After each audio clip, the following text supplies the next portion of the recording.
Bonjour, Vidéo Grande Conso, aujourd'hui à Villeneuve d'Ascq, près de Lille, où Decathlon vient de totalement repenser ce magasin. Près de 3000 m², une dizaine de millions d'euros de chiffre d'affaires et surtout, une nouvelle vocation, laboratoire de l'enseigne. Regardez.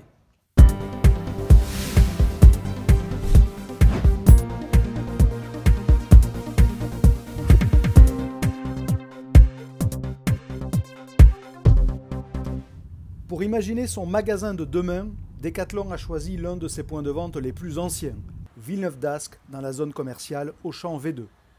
Comme à chaque fois, Decathlon a adopté une stratégie d'actifs light. En clair, pas question de surinvestir dans le mobilier et l'esthétique, mais plutôt de repenser les fondamentaux du parcours client. C'est d'ailleurs le premier changement. Comme une poignée de magasins, Villeneuve d'Ascq est circularisé façon Ikea.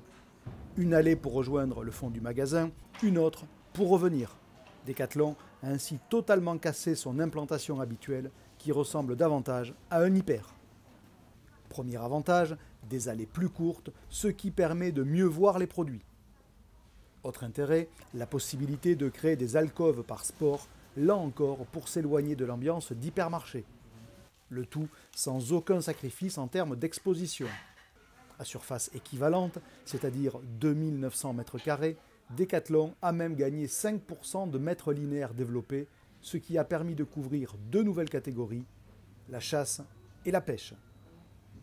Autre évolution dans le parcours client, la multiplication des points de réassurance. Objectif, accroître le taux de transformation, c'est-à-dire la part des clients qui concrétisent un achat. Il y a d'abord le test gratuit pendant 7 jours à domicile, et l'expérience montre que près de 90% des consommateurs conservent l'article. Il y a aussi la mise en avant des avis clients. Et ce test, où l'article le mieux noté d'une catégorie bénéficie d'une surexposition. Une démarche évidemment transposée du web, où la pratique est courante. Villeneuve d'Ascq a aussi largement adopté les zones d'essai sur place, initiées il y a près d'1 an à Amiens. L'idée est de permettre aux clients d'apprécier la valeur des produits en les essayant en situation. Exemple ici avec les trottinettes.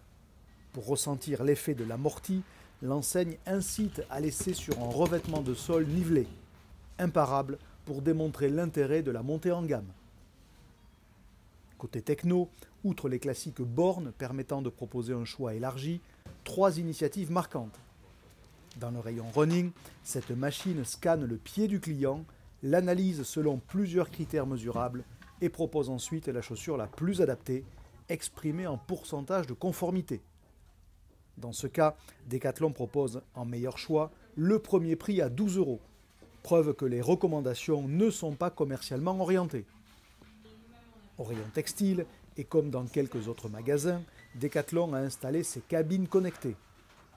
Grâce aux puces RFID présentes sur les produits, la cabine reconnaît l'article essayé et l'interface permet au client de regarder d'autres modèles, de lire des avis ou de vérifier la disponibilité d'autres tailles par exemple. Enfin, en caisse, 3 choix pour le client. Les caisses classiques, les automates ou la nouvelle application Decat Easy qui a vocation à remplacer Decat Pay. Avec son smartphone, le client scanne les articles et les paye, ce qui a comme conséquence de désactiver l'antivol, histoire, là encore, de fluidifier le parcours.